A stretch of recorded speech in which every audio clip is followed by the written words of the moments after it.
abantu bebaagala abantu bakowa stress waiki tebaba ebintu biri serious ababikowa era kasotandika ebiri serious ng'akyusa abantu baagala kuseka balina ebizibu ebibamala nnyo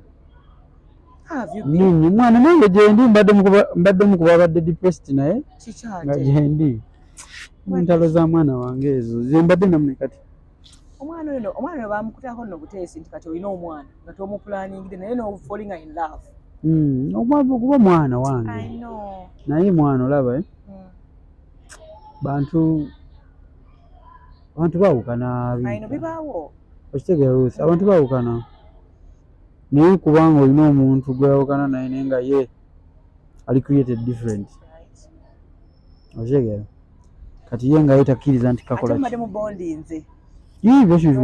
oyo omwana omanyi ngeri gye tukolagana oyo otandika okubeera naye nga yenkana bbanga ki yazaala n'akomayo waka bwe yazaala yakomayo waka nali mupangisiriza eseetanga ndi mu relationship nakuba akajji bwe yazaala omwana neŋŋamba ati kati nzirina okukola ki mbadde nkwagala naye angende nenzaalidde muki omwana ate mumanyi nnyo wadda mwali mweraba like girlfriend gwe wali omanyi oli gwe naproposingirako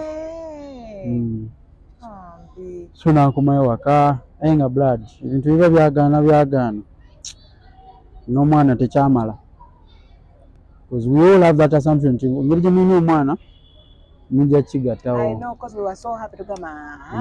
kati omwana kabazeyo kitemu kiyiike bupya naye kama aba n'enteekateeka ze n'okwezuula kikulu okwezuula ng'omusajja nze mbadde musajja muto ate ebyo si bye byali ebikulu newankubadde mu kutandika nga maze ofuuka byandyamuko sijja kulimba oseegera Ruth ndi muntu mbadde fala nfuuse owakabi nga lwaki tekindyamu kiba kirina okutawaanyamu then after some time omala n'okikola ki nokimanyiira naye wenkimanyiiridde ng'ate naawe ndaze ebintu bye mbadde sirabangako nenga oba kitegeera kati tuli mu kifo bakiyita the unforgiving damage is too much temusobola kusonyiwagana kati waliwo okusonyiwa nze kwe nnina yekwata nafuna nti nkusonyiye ng'omuntu njogera kusonyiwa nti komaweewo that is impossible actually for me it is impossible. Why is it so hard for men? Okuza timwe ebintu ebyammwe ffe twangu bikontaininga but ffe tukola ebyaffe mba nkoze ekivve for example waikozaala ebweru nga tuli bafumbo nze nokigumira neŋŋamba kale omwana wange mwagala kale nowona nga ayisaba ebbanga exactly yatonze he loves me nensonyiwa naye waikire omanya nti waliwo omulenzi abadde atandika okunsunaasunako oba nonkwata mu action sizadde you can't forgive me. Why is it so? Nze ndowooza kitandikira ku butonde. Omukyala yatondebwa ng'akulembeza wano. Ekitiibwa ky'omukyala kyonna kiri ku ngeri gy'omuyisaamu nti nsobola n'okukola ebibi ebisingayo naye ng'ojjukira byonna bye mbadde nkolera ebirungi tebisobola singa ebibi tesobola kukuwamu mpozzi nga tolina mutima mulungi ng'omuntu kuba abawala abamu nga boononefu oba kitegeera tebasiima naye omukyala gy'oko mu maaso obulungi ebibi byo abisonyiwa mangu. Omusajja kyanjawulomu omusajja ne bw'omuyiza obulungi otya bwe biba ebintu bye tebiri mu kitiibwa oba olemeddwa. So meaning bwensanga mu message waliwo okubanga bakwana naye waliwo okubanga oddamu awo omaze okundaga nti tompa kiki nno bannange nigega amazima tugaani bakwanibwa kuba oli mukyala naye okikozeeko ki nze mba ntunulira kiki okikozeeko so kati mu moment eyo omusajja ekitiibwa kye ate n'omukyala ekirala kye tubadde twerabidde nze omukyala nga wetwagambye wa mutima tukiriza muntu kukwana okujjako ng'omuyinako feeling naye omusajja asobola ennyiga akawala n'akalimu naye nga takaliiko nga just bya dduka okitegeera n'omukyala wali abanoonese ennaku zino abaagala okweyisa ng'abasajja nti tebalina feeling naye baakutonda era ne woobera mu byakiyaayi mumalayo omwezi gumu ebiri ogenda ate gwakwatidde yali omuyaayi naye nga omusajja asobola obeerawo nga talina butabu. So all in all sinti bambi yayenda omuntu ayinza obeera nalowooza nti kyekyo nedda bambi naye bagamba bayibuli etugamba nti omukyalo ozimba maka go n'akamwako n'emikono gyo sorry oba n'ogimenya n'akamwako. You see the difference nti okumenya kyangu nnyo kigambo okuzimba ate emikono mulimu munene kati goli mufumbo kimanyi kyenjogerako. So nange nina ensobi ezange nenze nkugambye ensobi zange zisikulembera zaali ki buwala ninga buva ku kina akayitawo attention nyingi ate ndi muto naye tokikiriza attention gyokola ki gyofuna naye eyo phase eyo phase it takes a very mature woman okumugumiikiriza because omusajja yenna newaba mukulu omunacharinga kyekyo that's what you do as a mother woman. So eyo phase eyo tonacharinza omusajja bulungi ayinza ovaawo ngaakukyali nnyo yes because I can tell you buli musajja phase agiyitamu maybe ku myaka gyanjawulo abamu bagibuuka naye basanga kwana mu etaano so mukama wakuyamba n'okisanga mu abiri waweesiimye mwana so now I'm past that stage.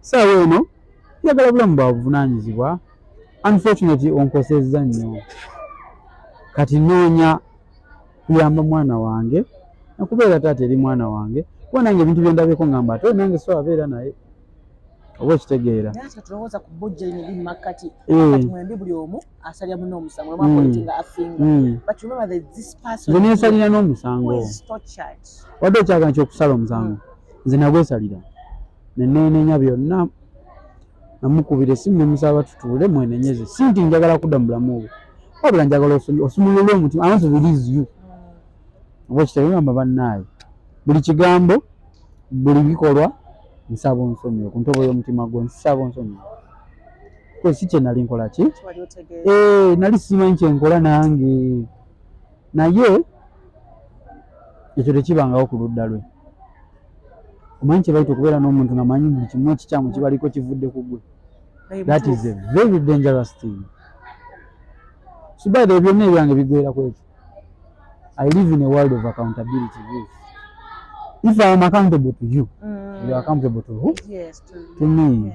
What you go over zanti tutuuse wano because of only me. So byonna ebiriwo olutalo lw'omwana biva ku ntobo yakyo eyo golooza omusajja yalina kiti ekikyamu bwoba otunula mu mmiro gwe tolina nsobi neejja ate n'abakuddiringanye bonna bakugamba nti tolina ki awo kasita omukwano oyingizaamu third party tolina nsobi. So byonna bina bitunulira nga buli baba ayogerayo alagira ddala nti kino yakikola because wakola kino yakikola ngamba mwali mwamu revenge bw'okola kyo nange nja kukola kino but it's a lie. Waliwo ebintu bye yakola nga tebiina kakwate ku nze ate nga tebyetaaga kye wakola oba okitegeera kati nkuwa example bintu bingi mwana bingi twawukanye oŋŋamba maze emyezi 2 sikulaba funye ka girlfriend so you show up one morning ndi lubuto naye badde tojja wange tetwekulabagana n'ogenda nikugamba congratulations sirimanyi tambula okole ki genda ekyo bakikozesa nnyo ne mu kooti kati bye tulimu mutalo ze tubaddemu bakikozesa bakinkuba nnyo naye mukama mulungi so n'akola ki n'agenda n'akomawo ogwokubiri nga bisondooza nga wiiki emu n'ajja eri ewaka n'omugamba tambula ogende ndi mu relationship tujja teesa byonna ebiddako naye mala kakasa nti biddala oliki lubuto lwaki kuba bibadde ebirala bingi esitayagala gendamu nina right okuluwakanya kuba waliwo ezitabaddeewo nenga wazina so madamu n'agaana ova mu nyumba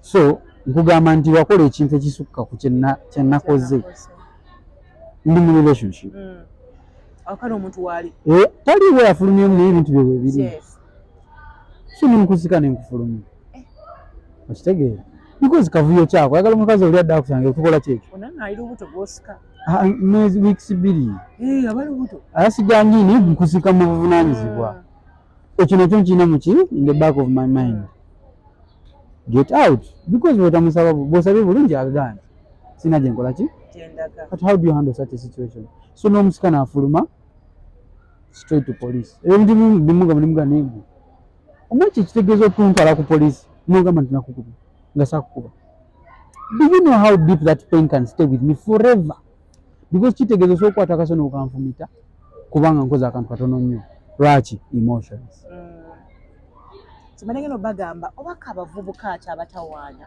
waika yinza okuza mukuze naye nga byadala mukyalimu eyo stage kulagako munne kisoboka naye just nkuwadde example emu kuba naye nagimugambako nimugamba gwobeera awo n'ogamba buli omu nga nze wenkoze kino nekino naye weetunuddeko mu mira n'omanya ki damage emu abasajja tebagiraga naye baba bagikuterekera akuvunaanaga neegwe ng'okomye nawe waka wiwe ninaga n'omukazi oba okitegeera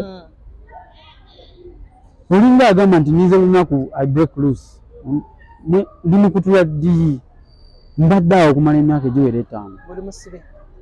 5 ngamba kino kikutuka ddi so wekikutukidde yeyavaawo nange nali njagala aveeyo ng'ate nze mufunira waabeera okitegeera naye naye ndoza yali akoye ngaomuntu sikyabeera na mu nnyumba nga nze nkomawo 9 nvaamu 2 oba ngenze kuyimba oba sirina wakuyimba nina ovaawo paka 9 mbere nga agenze kuyimba lwaki no peace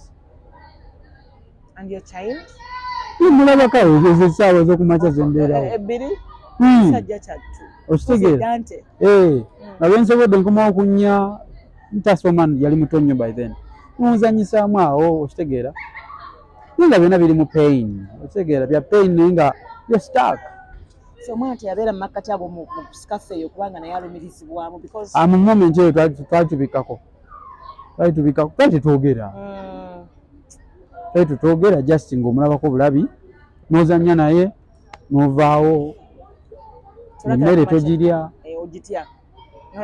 nandi kyenkugamba kugambye obeera n'obuntu omuntu bwakoze n'otandika n'osuubira aganene so n'otandika okutya buti nga sigirya 2020 avaawo naye yali Easter sirigyerabye nali jinja eyo nkomawo nga taliyo ng'aweereza message nahead neŋŋamba manyi don't react because era akazannyo katandikira awo ak'omwana manyi mundu bagiyita dante yemundu nanti yemundu gyakozesa kuba amanyi omusajja yagala ki omwana so saayaka nembeera kupoa something told me stay calm kalinayo birthday ya cali wange netugenda ku birthday enkomayo waka nembeerawo wiiki ng'emu nga simunyeze Sunday yaddako nemukonako mugamba mwana muliwa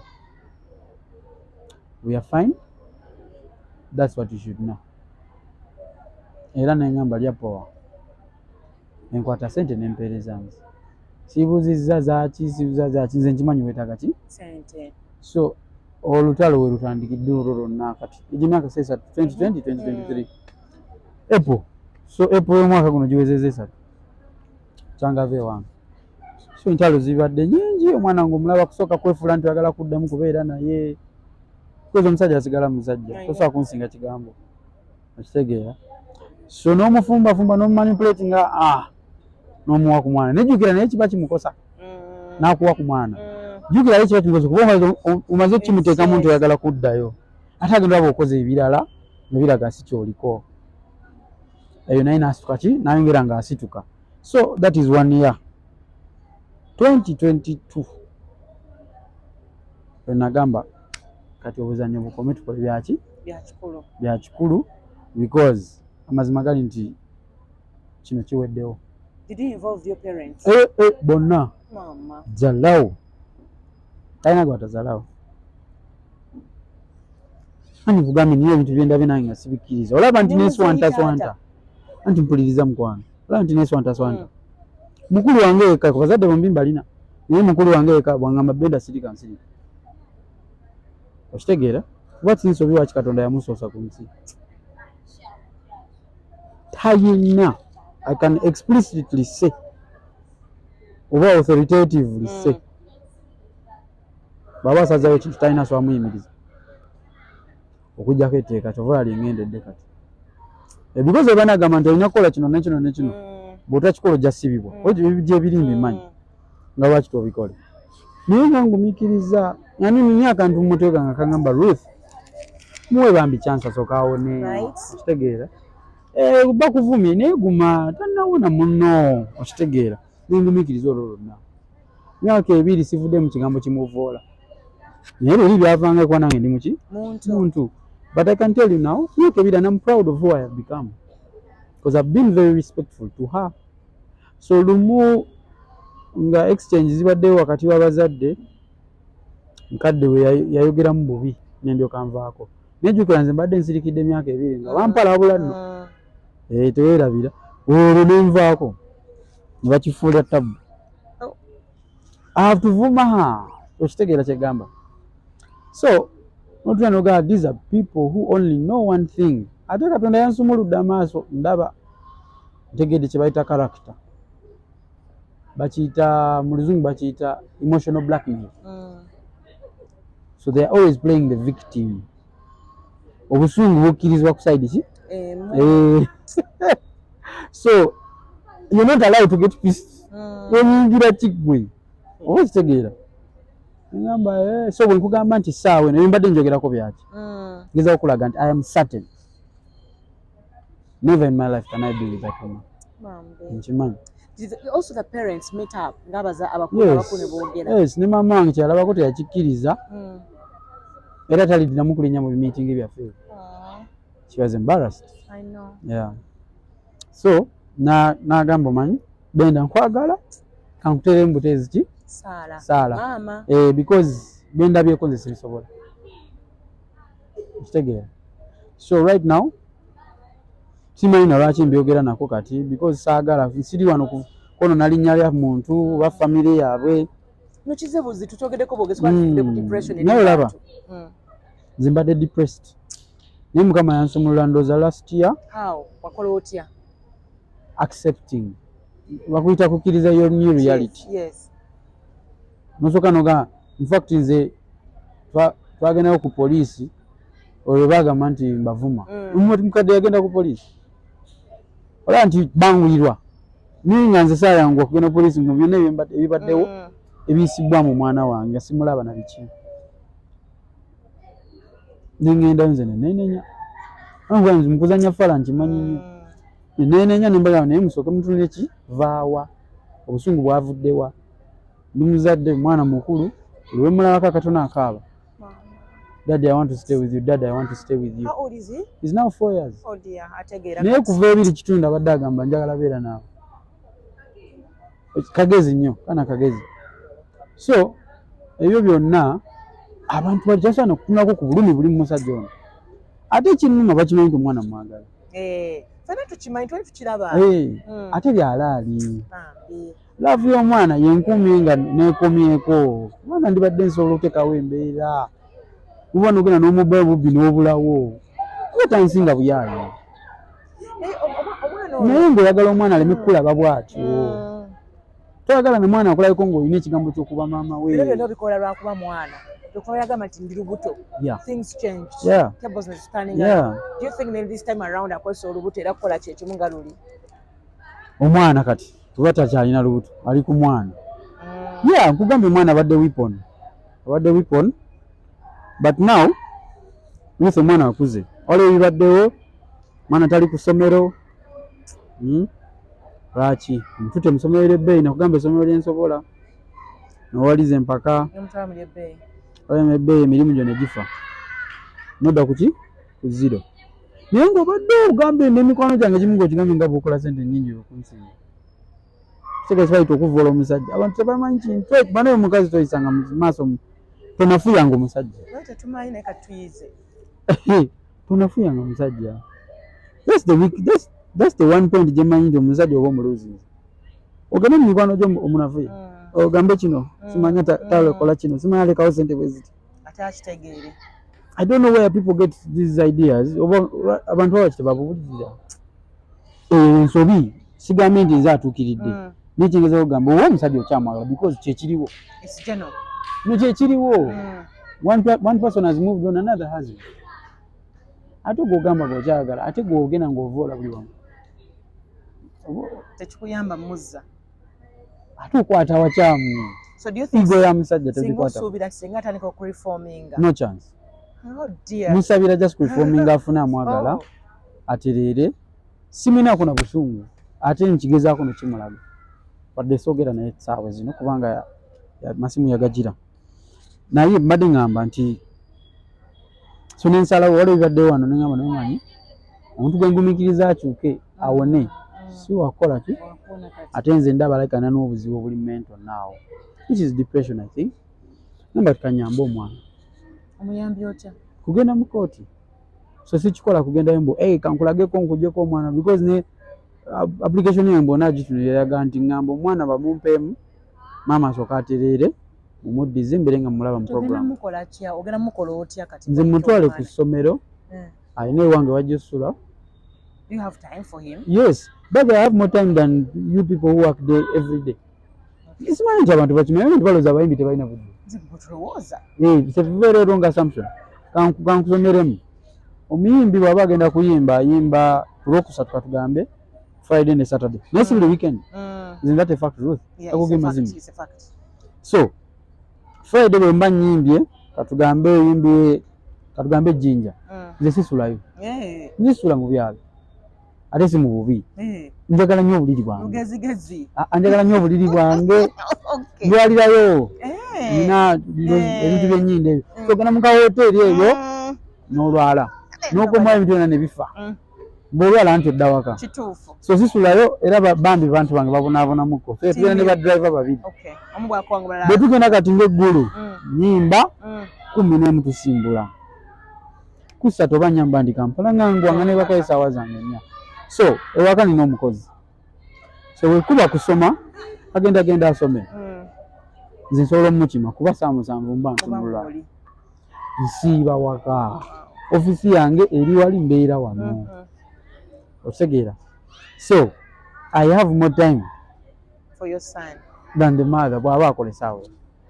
Because yaba akozesebwa nze neekozesa. Omanyi abasajja tusinga okutya bw'omanya nti mu maka g'omusajja mulimu omukazi omulala. Yeah. Agenda okukwata ku mwana wange. Ekyo kyo kigaanirawo ddala. Kigaanirawo naye. Ogaana bugaanyi. Naye kati we mbuuza ogenda kukola otya? We wali obuzibu. Otegeera? Waliwo emyaka nga mito ekimu ku byadde bingumiikiriza n'ogenda mu kooti. N'omwana akuze. Asobola okwogera ekimukosezza, asobola okwogera yamukutteko, which is what you need as a mother nti mbulira bw'obadde wa daddy byabadde bitya. Daddy teyabaddewo, daddy tebampadde emmere, mukyala wankuba. Otegeera? Naye bwe kiba tekirigo ekityo nga muto awogamba kale naye muntu mukulu kati ayogera ate nange nyina ngamba by'abalabye eri ewa mami. Maze kati bbanga ki nga tomulabako? Myezi 3. Mingi. Myezi 3. Naye nga man bitama nkwena byogerako. I know. Tudde ku Paka Records. Bannange omwana mulenzi omanyi bukyanga bugunja agenda situtumyanga mukko. Ani? Ono mulenzi waffe. Drekali? Agenda. Amutaka musaite jinji. Nnyo. Bannange. Kyakuyisa kitya Ykee Benda for real? 2021. 2021. Afera abantu nti mulwadde tajja ku studio. So nze mmanyi mulwadde ntandika muwa bazita prescriptions. Nti funa kino funa ne kino obeere nzinga big bro. Bange mutabani wange mukibi. Mulwadde. Zezo message yasemba ate ezo zigenda mu ntinga obulamu bwe bwonna. Otyo. Oba kitegeera. Manyi kubanga onnimbi nti oli mulwadde nga nze ndiyo nongeza okulabirira. Mama. Ile message gwatuna misimu mpozi ngata yagikyusa. But the last message Drekali has with me is me telling him funa nimu tabulira mu kino ne kino ojja kubeera buki bulungi. Nobanga omukulu tanajja ali ati esimu tuti tezikyayitamu. Nenzira ku research awo. Abo manyi Uganda nyango omala n'ofuna amazima. No. What happened? Kufata bakusomedde ogenze Canada ofunye gigi kusanze bakizibe bakusomeddemu wano kikola ki kiggwa no wano kiggwa ffe tulina akasente ke tukuwa buli mwezi nana akasente ka covid okwerabira ka haso. So omukulu ng'agamba nene eddaka ngene njiribe n'ensi ate nye tusikinaako obuzibu kuba nze Ruth nzikiriza mu kintu kino. Ruth eyo ndi kyaliwo enkyo soogamba nti saagala kati nze nakreatinga mu bwongo bwange anyone can walk away. Tosobola kunzijjako mirembe kati. Kyajjangu namaze kugenda. N'abalala n'abakyala na biki. Lwaki? That is giving people too much power over your life. True. Kati sikyakikkiriza. Mbeera naawe nga nkwagala bakyali wange oba brother wange ne baba mama wange nze ngamba you can walk away any day. That means that is self-love and truth. I don't give the power away. So wayitawo ebbanga ntegeera nti yagenda Canada promota mutuukako nangamba nze oba oyagala nsobola omuzza.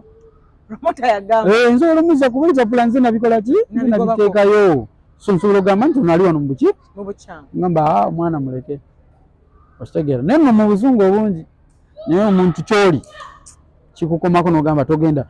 Tiimu yagamba tukole kino ngene ku poliisi nga no music ajja mufi he face his own music. Naye endongo esigala ekuba tokago tojiwulidde everything bulamu endongo ekubira buli omu okitegeera just eri mu tempo ya wansi endala ng'edduka. Kati kisinzira biki byokoze mu nsi. Era amaze mu bbanga kimupaka emyaka 2 yali agenda ku final year eya contract. Mwali musaine 3 years. Eri akoze.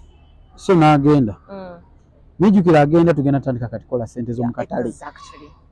That is the most painful thing. So lwakisirikira emyezi 6 mwe mukimanya bannamawulire mwezi gwa May nga badde batukubira tumwagala wano mulwadde taliiwo tukanegana omanyi twogera amazima kati mpita press conference nembagamba ayika yasamala ku show yaffe we yatuyimbira otwesimbe. Kisoboka omwana kisoboka naye nze namusonyiwa kyatwala time naye namusonyiwa. Kyemmanyi sirina kakwate ku ye sina kyemwagaza bakiyita kubeera indifferent. Tominaako obuzungu tominaako laba. Sente zaffe twamusamu zaali zivuddeyo. Sente ebintu bitono nnyo ebyo. Bitono ku covid yo ampuliriza sente n'ogiraba time yandu gye twandibadde tulumirirwa ennyo. Mayi buli bw'okwatirira ate nanyi nkiyize bwizi kuba nali bwentyo buti buli bw'okwatirira akasente ne kakuluma nnyo sente tezeeyongera. Anti ekibadde kiba kijjudde mukama refilling wali bw'omulaga nti kano akatono kangi nnyo gamba ono alyoke kangendege wa Ruth. So release we release ng'olabe sente bwe zijja. So tumala kita ndiga amanyi gwe ezo sente tumuli tugende mu maaso ate sente nnyingi ziri gye tulaga. Etumuta ya reaching out by the way. Niwe we are reaching out at a mail. Mwana oyo omwana emyaka 2 I think last year. Nakuza email. Yatuweereza email nga board. Greetings. Eri official news nga tulabagana ngizo gatakamulabe ku online. Anyway, twagisoma nze samuddamu Robert yamuddamu muntu wange. N'amuddamu natugamba contract twasaninga ya shows alina shows 3. 1 year and another year okoleyo bid. Sente tukole tutya nkulaga omutima okusumulukuka. Tumugamba sente zonna zizo. Tukwina kota. Sente zikole mitokola ki? Kyoyagala. Wow. Tosobola kwesiba ku kantu katono bwoti because the longer you hold webale nnyo. You hold on to the smallest thing ate ebinene tebijja mwana. So tumugamba no akasente kakole ki? Kako. Yeah. That's the last time we communicated. Mbawulira mu nkuba eyo nze bannyumyako. Nze mubi. Nze mubi mbawulira. Bawulira n'abalabe twagoba. Sijja bogera manya naye bajja kalaba kano. Nze nkimanyi bajja kwetegeera. Ninja gambenga mtumanyi ndi mbamanyi. Okagobera kyata. Na abantu bawe nkugambe people come and go.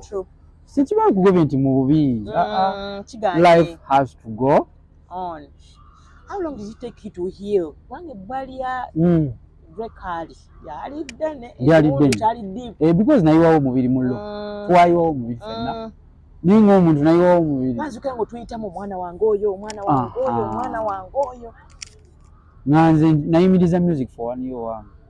ate Ruth nze ni muyimbi wa kabi nina music ebyaddala nolaba ngamba nti kantuzeemu ebbali ono mwana naye wa kabi kafune ki platform because nalaba gy'asobola okugenda omwana ng'ayimba bulungi okitegeera ate nga ffenna twali tukimanyi naye ng'omuntu aba yeesalirawo so munenya ki tuzza omuntu mukulu muno mugambe manyize bino bigaanyeemu nzigyakola ki olaba otyankole bwe nti ne nsonyiwa bansomedde era nja kunyiiga naye nja kuba nkuwa ekiki okitegedde ogenda nkuwa ekitiibwa bwe kiri asobole mukama wange omu yali boosi wange wali waggulu kasozi nga mukama wange amasimu ge katugazze bansomedde wano bwe bati naye bati bwe ngattagattamu wano ekintu bakikola olabye otya boosi sajja alimu oluzungu lungi agamba namatimba eryaddala nkwagala nnyo alakutayo njagala buli wenkusoojjaawo naye eryaddala ku ssente zidokole kubanga zino sida zisobola zikola ki zituusa olaba nti osobola okuddayo n'okyala ate saagala kutuulira sona matimba genda olwokwagala okungi kwalina gy'oli tayagala atakukotogera okitegeera naye tumanyi nti ekisinga obukulu oluusi kuva awantu ng'osobola okuddayo n'okyalayo gyova toyombya kati ate nze sina na busungu ate abaana bakola nange tebagala wulira na kintu kyonna kimukwatako Michael abula mulya buli bonna okitegeera blood naye eyo nayo nemboozi naye baawo kati olwofuna discourage noga kati kanzemu okusayininga abalala kati anti kati bagamba Yuga boys omanyi ekintu ekyo bagamba mukutomera mukola ki mwoyigira envuga y'emmotoka so kati emmotoka twayiga ogivuga kati nimwe mba nkusayininze nina byenteekawo ng'ebimu biva na gy'oli so that si nti nzayiwawo omubiri gwonna ati bw'ogenda ffenna tuba tufiiriddwa kati kati ate okubanga tulabyeko bafulumiza oba oluyimba ne Matt B America kyo kikulekawa nga Ykee kati right now we are not even in contract omulimu gwange nagukola tebalina hiti mu Kampala wano biri kati mulimu nagukola nkugambye contract twazikyusa kati zetukola ekintu kibale ng'ogamba kati bbanga libawe riti gazeewo ate omukwano wakati wali oli takyafaana beera kyali wange naye bano bankoonako bakyala ku birthday bajja ne tucelebratinga ffenna kuzaabwe bampita lwaki enteekateeka ya contract empya yakyukamu system wagikyusaamu yaman oguteka abo waliwo abala mpaka berecord like besayininze not yet just abantu bali tukolagana bukozi nga bamikwano kati nga chambers namuwa collab eya nkufiiringa n'abalala naye tugenda leeta omuyimbi inshallah mwaka ogujja nkyala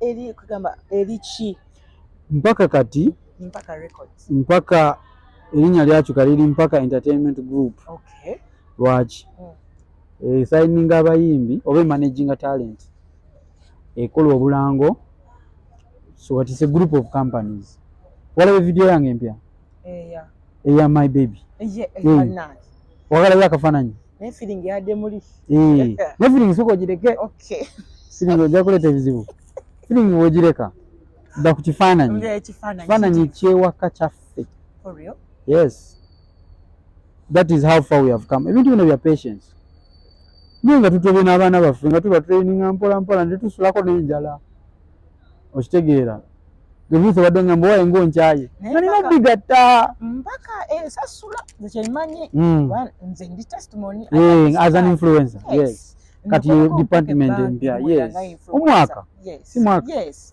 so ekiriwo tulina n'eyo program eya influencer tumanaging aba influencer between client so kati mulimu ebitongole nga bina films audio production both commercial and music sound systems and equipment ebya kamera kati tupangisa so kujja nekujjako kamera nogenda nokola omukolo oba nokwata video naye ekibalo kyo kivaayo bw'okigattagatta byampola mpola ng'ebintu okumanya ebintu ebirungi byonna bya time wetutuuse swangs weereri ku myaka 10 ffe tuli mu myaka 3 ng'ekitongole singa omuyimbi so songs be bannamba emu mu maaso gange era I give them so much respect so bwoba tulina ogamba I aspire to be that in the next 5-10 years mpola mpola mpola mpola tujja kutuukayo shall reach the shores. Yeah man. Naye nga bw'otuulamu kati omuziki gye gutambule kuva gye gusekedde gwe biwa gy'ogamba nti mubutuufu eno hiti yange kugamba oba lwe luyimba nga nze Ykee lwe nfiiringa? Sirulina nze. Tolina? Nyimba zange zisinga nzaagala naye mulimu ze nejjusa siwa zikugamba kuba omwogezi eri ajja kukosebwa ate nga ye alwagala nga bw'omanyi taste and preference. Naye nga waliwo ennyimba ze ŋŋamba nandibadde siziyimba nze nensigala ate wali eri bonna akugamba mujja londa musobola yenna akamabireka naye nga laba omanyi omulimu gwonna aba bizinensi yonna n'abakozi b'ebizigo alina product moviti gy'atenyumirizamu gye yajjayo nga yakolako omwaka ate nga ffe badde tukoledde olwo kasabuuni ke bajjayo andoza osegedde kati kyekyo nange ninga moviti otuuka awo nga tutwebuuziza nako luno terugenda kugira yali nsobi naye abana engeri gye bafunamu ebifaananyi banzita abo oli bwapoozinga waliwo gwe twasanze wali nga mukambo bwatyo ngoza ogamba ye mugalagala wa Ssaabasajja kati yapoozinga bankwatiremu abakubbi abanzibi naye kikola amakulu. mugezi. How do you feel nga na mitu emito ogi inspiring aye nga n'abantu abakulu nabo bakuyaayaanira? Mwana mukama w'amaanyi because sijja gamba nti kye nali nduubirira naye wabula nali nduubira music atuuke ku buli muntu. Sobola mwana abaana bato nga olumu ojja ne ku mukolo omwana omuto yakuleese agamba mitwagala ani Ykee.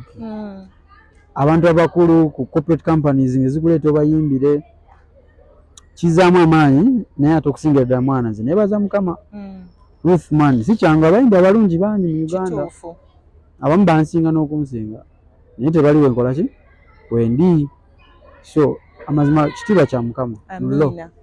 So do you think looks zo zezisinza okutunda oba omuziki gwo? Ndongo boy oba byombi? Ndongo esooka sobola abamu nga bamaanyi naye nga tebalabika na bulungi kitegeeza endongo nkola ki nkulu bulabika obulungi kubaawo naye blood bwoba tolina ndongo bajja kulaga kaleka bulungi naye temukaleeta kuyimba tekalina luyimba oba ayimba bikinga bwogambye so work nituvuddeko amaga tulabyeko nga hard work abisana ne talent ewa ekkololo ani hard work ani talent tukyuse entebe otule wano njo kyebibuuzo bwakirese kale katugende ku battles eziriwo eyiyo tugirabako ddi ani gwe weewulira?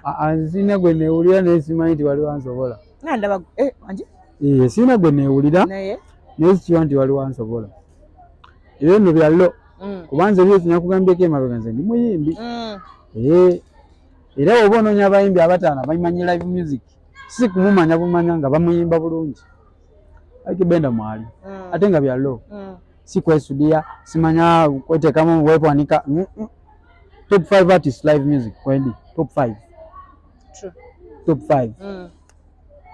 ekyo kwekkiririzamu si kwekkiririzamu mazima okwekkiririzamu kanveeri eyo tolabikako okkololo wahape naliyo fama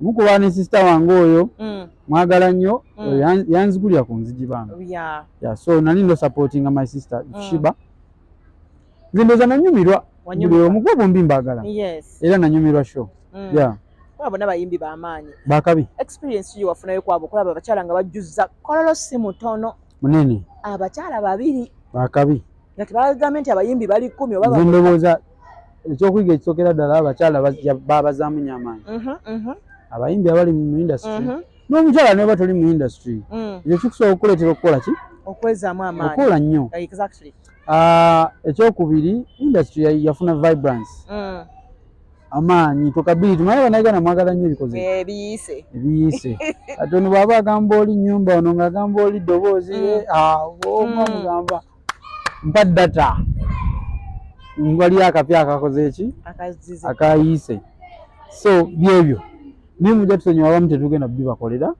tujja bayimbira watya nnyo saatya naye nze nkugambye bw'oba oli eri ngaoli ogisobola yogera erinnya lyange kubanze ndi bampita ndi kinusu ne wali ente ne wali coat of arms gwa salo gye yagala ndeete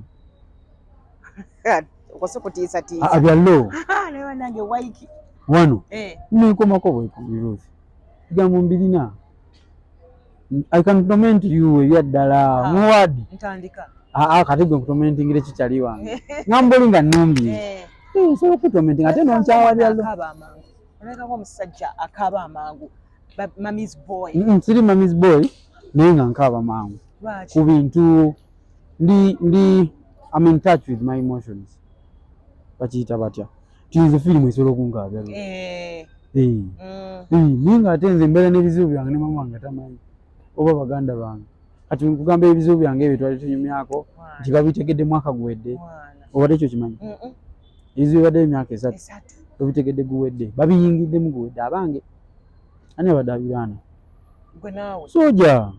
soja nze abadde abirwana so ndi ntaki n'ekintu ekinkolera walaba prison break nakati yanyumira nani njagala nnyo 24 naye yanyumira nnyo eyo kati prison break waliwo paati oyo Scofield bwe baatulaga mbu afudde nze amaziga gampitamu ngolaba byaddala ko omusajja yali inspiringa yayamba buli omu ye mugezi ate twagala okuba abagezi so omugezi afa atya ninkaaba basitanga ne baseka noseka banjeregana mwawo naye bwe ntyo bwendi ninga ate ebintu ebimu ebiyinza okunkaba nyinza obutakaaba kati nze nsobola ofiira nesitakaaba because nze obulumi obwange mbuprosesinga mpola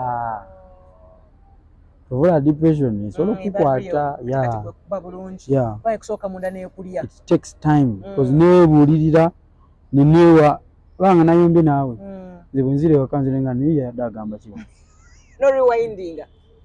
nayogedde bubi kati kasita mumaliriza nga gwali mu bukyamu otulo nga nfuna kasita mumaliriza nga nzali mu bukyamu embe teginfuna paka nga nkutuukirira kozi nga sikufaako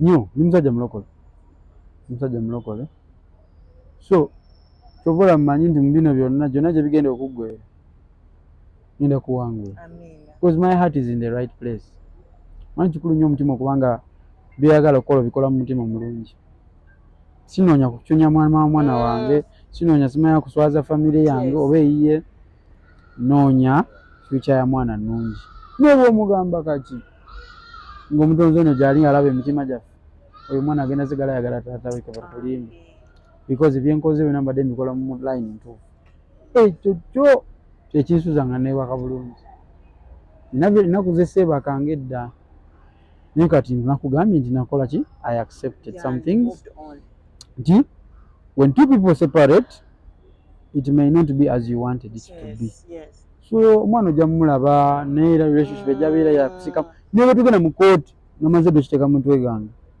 bagenda signing ono neera mujja beeramu okuki kusikangana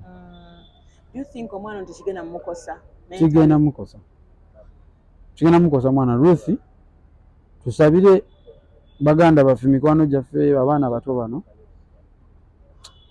sitaani alwanyisa nnyo ekitongole kya family sitaani alwanyisa nnyo ekitongole kya family singa nabwewa bakiyita jantanda okubuulirirwa okusibirira entanda ebintu ebinanga nandi nabikola differently naye twayingira mu laavu y'ekivubuka mulowooza nti mutegeera ate mwana nga yabayingiza olina okubeera mwekka fast mutandika okusalawo ebintu naye nga twalina okugamba naye gwe wasa omumanyi otyo ye gyava omanyi ebikyali ebyo bakyabikola it's very dangerous ekyo bikyabikola kuba bigenda kuwonyabonya abaana bonna abaddako oba kitega kigamba nnyo Ruth first find out Benda ye waabwe babaira batya mama waali biki mama we yavaawa taata we yavaawa omwana ayinza okuba mulungi ng'omwagadde naye Benda ono yakuzibwa atya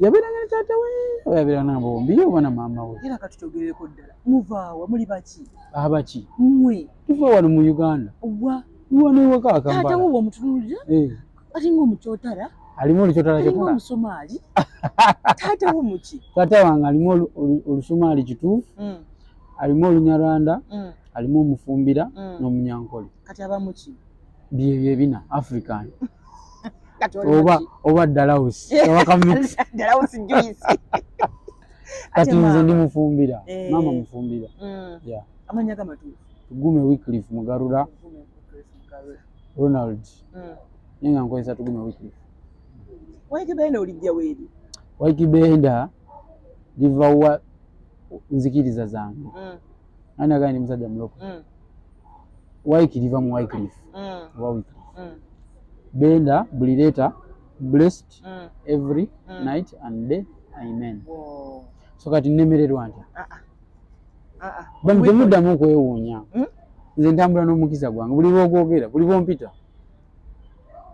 so erinnya lyange liri ki Wycliffe is blessed every night and day amen erinnya lyange so kati nemererwa ntya buli bwoyogera ondagulako n'aleero agamba akasajja kantama ka Ykee Benda mukisa amenyawo kye yakayogere mabega ali singa kafa ka Ykee Benda mukisa kizo nakisangudde olaba bona bakatakolinga balabe muzibu ddala weapon ogina nayo buli lwogera erinnya lyange mpa mukisa kituufu patusa kugala Ykee anti olimi lutonzi ondi malawde Benda ate basinga bampita Benda wasinga n'obukulu ate basinga n'okuwa omukisa bana byonna bimulaba bijja mu bulamu mbaye mbeebaza naddala abalabe bange abatanzija mu kamwa kammwe nobale kumpa mukisa yes Ykee Benda gemanya ddamu oliyite olabe tegula amayumba oba kaki bwoweza ba baby mamas abali mu mbeera oba oh man ekituufu kiri nti Ruth byonna nga tubitadde ebbali nina ebinnuma tekijjaawo biri mama mwana wange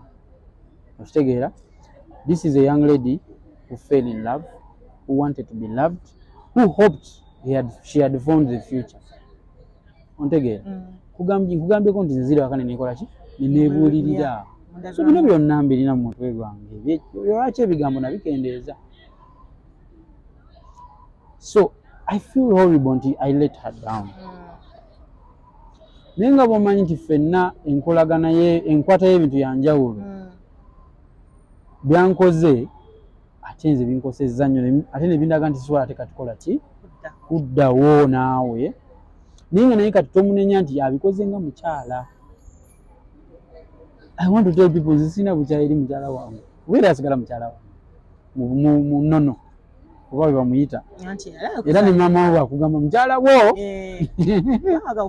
yes okitegeera so what do I tell them yes by the way n'ekikafuwe kyembadde ngamba olulimi siruzanyiza badde nkugamba nti I feel your pain I feel her pain I've felt it for the last 3 years I've tried to understand it only that buli wogezaako okuandastandinga waali ate alagira ddala nti tolina kyoli okitegeera nebyuthi banvumi naye nga nze sente nsigala nzikuwa nenkutandika ne business togera n'ogamba abantu akasajja tekalina mulamwa naye ngaolina sizza muki sizza muliro for what because I know the pain you're going through nze sijja gi processing nga mukyala bwagikola ki tuli bagumu okubasinga so kyengamba bambi basingle mothers abali be strong naye teri manyi jagenda gavanga gali mu Mukama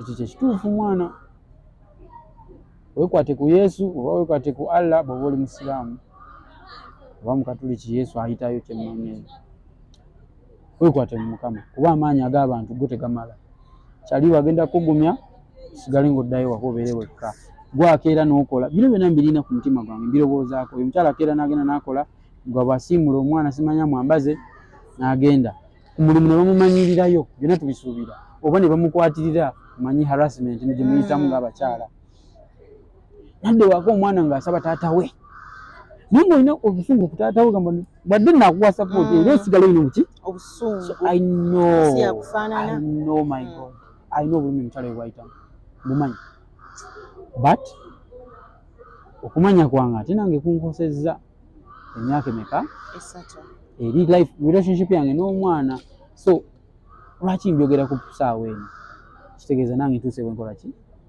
wenkoma nkuzimbidde I know nkuzimbidde ekikomera to protect your feelings for 3 years ni girlfriend akama nego bino ki bakuwandikira mugamba oyo mama mwana musoko mukole ki muleke. How can she talk to you like that? Nga no, leave her. Oyabifiremu ddala biro andi kyekugamba ate ekyo nakyo ndi mugezi nnyo mbimanaginga nnyo ebyo tosobola kumpa kyakola mpula nyakugulako musango oda n'okikola nga ensirise obadde oyogera onkwatako guli ogwakasuku kankudizeeko galubindi obadde onkwatako toyagala kukwata andi kukatiza ekintu ekifo kyagalira ddala gokyogedde nentubuuza nengamba wano ne waliwo ssente kati buli omwana ngulako omusango mpulira ekintu kingamba muguleko omusango ne proof njirina nengamba kuwaka kute neko kaddemu harassment abuses yaba abuse bannange neyanzanyo Ykee kale mukwano olwakadde bambi tusubireyo concert this year next year ojja tukuba omubali naye kasooke mpika endongo my baby feeling abadde y'amaanyi oyo mpyaliwo oyo video fiction yali mu video ningo olimba lwamu ozeemu bannange mubanja ozeemu nkubanja andi tuli bakkakatizi bakitaza okatiriza ndi mukakatirizi okatiriza nzikatiriza so mbanja gabi kyenjogera kituuko gye kinikola okutuuka so kyembadde ngamba kati kaneekwati kyembadde ngamba oluyimba twabukoledde abaagalana mukwano mupya mulina abadde babateerayo biki ebigambo bateekawo embeera nino sikala ngaokkiririza mu muntu wo waawo nange nalimbaddewoko ngaowe ndi omuyimbi abayimbi benzi abayimbi bayaaye abayimbi biki balogo bingi gwe nogamba omutima gwe nali nkoze ki nali ngulabyeko is a good man ebikazi ebikulu tebikwana nnyo Ykee oswaze sitaani namuswaza dda abakyala abakulu tebakubeera bize kyali kibaddewo omulundi gumu gwokka tolaba gumu beera bulungi